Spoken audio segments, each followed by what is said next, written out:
Good afternoon. I want to thank everyone for coming today.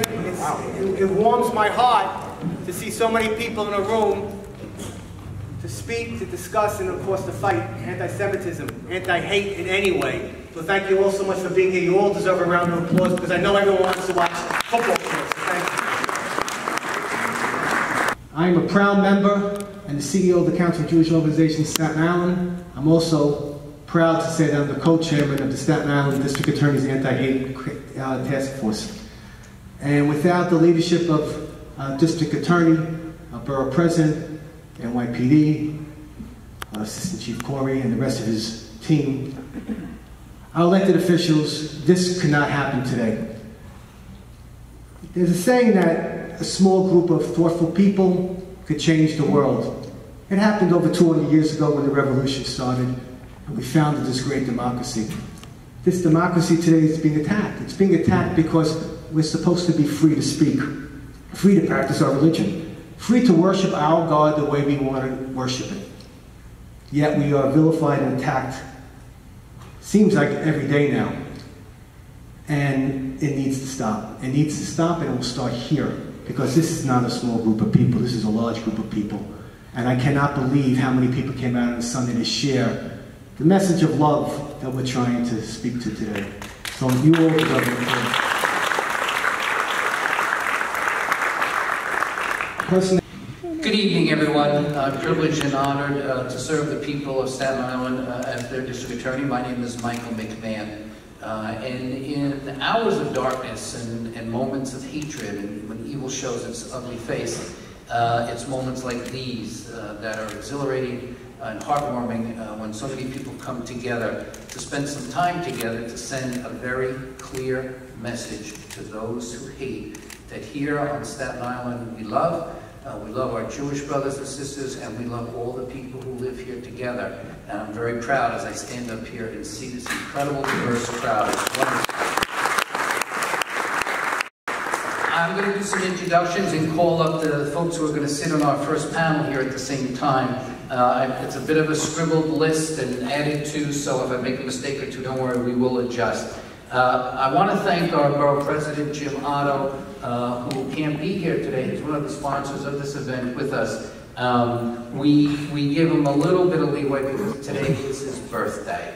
So, but you're right, yeah, he could have come after the cake. But he is represented by Anthony Esposito. We thank him for his support. Another sponsor of today's event is our Congressman, Max Rose. Max, please come on up.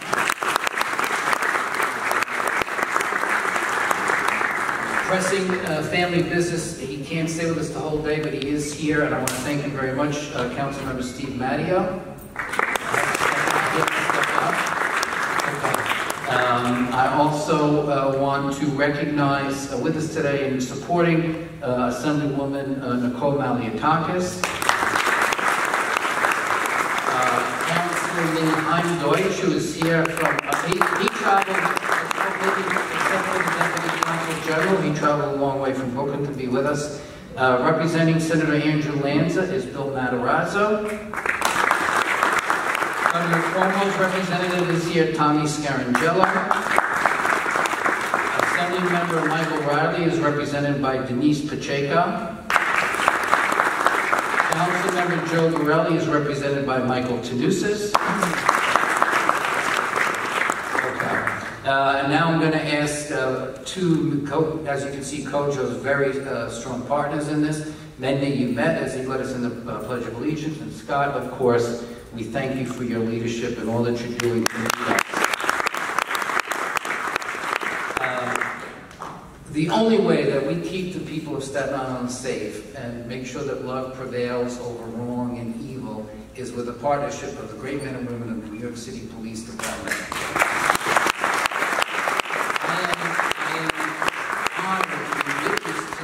Every day. I'm happy to report we agree about 97% of the time, which is pretty good. And we have an incredible borough commander here on Staten Island, Assistant Chief Ken Corey. Ken, come on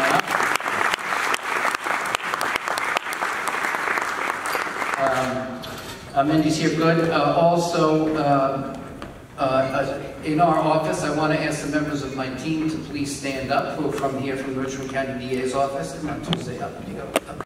And really under Scott's idea, and you know, Scott's a great idea man. He says, you know, Mr. DA, we need an anti-hate crimes task force on Staten Island.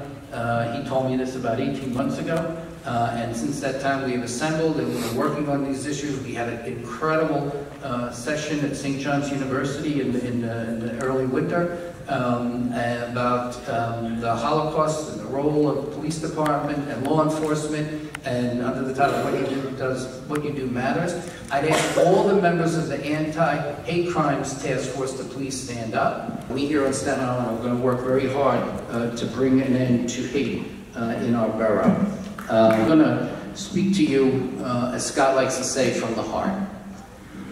When we present a case in court, when our trial attorneys are in court, we always teach them to try to see things through the eyes of the victim, to try to understand the eyes of the juror, to try to understand what the judge is thinking, so that you can present a case that understands the perspectives of all the people who are involved in that proceeding. And so in thinking about coming today, I thought to myself, if I were Jewish, and despite what Scott says and tries to convert me, I'm not, I'm Roman Catholic, Irish Catholic.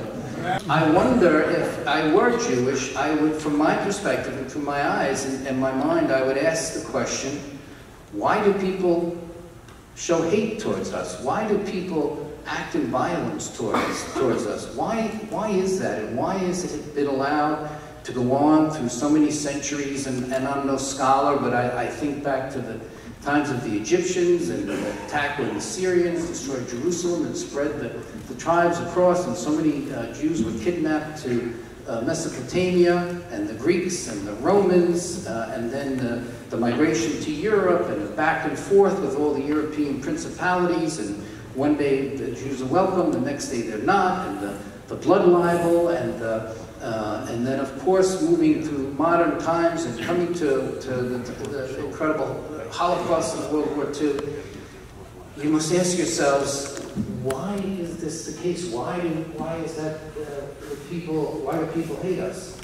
I've been thinking about this, and during Hanukkah I had the pleasure to visit Rabbi Feinstein at the Staten Island Yeshiva.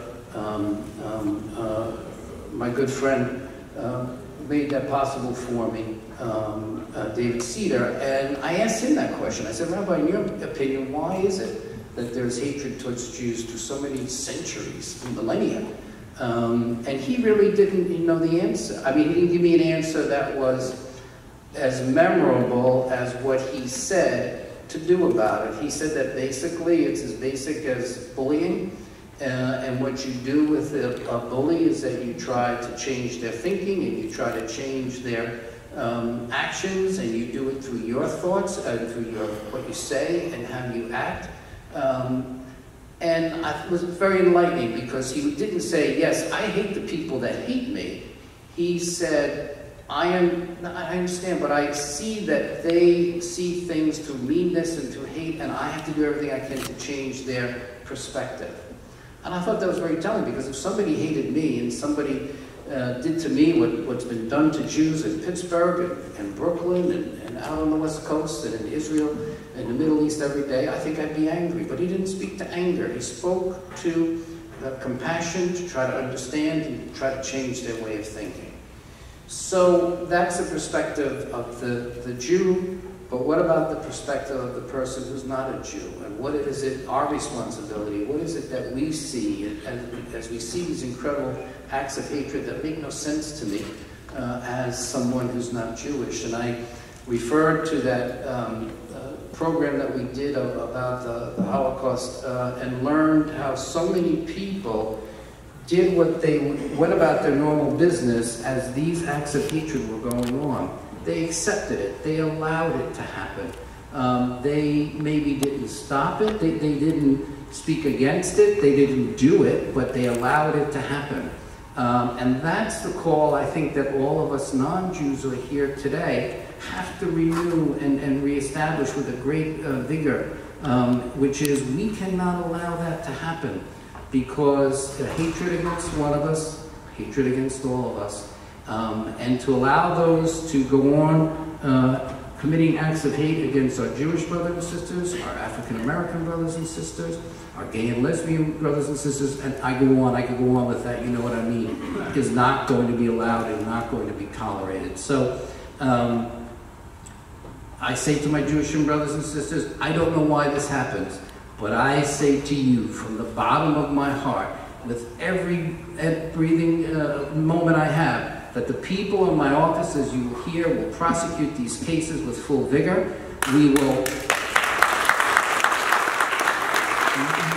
explain we do not accept pleas in these cases, but at the same time, we must work to prevent these crimes from happening. We will continue our anti-bullying program. We will continue our anti-hate crime task force lessons. And together, we have to remain vigilant, because it's that lack of vigilance that has allowed these things to happen from our perspective. Please know that we pledge today eternal vigilance with every last breath that we have in our body. So thank you all very much, and God bless you all.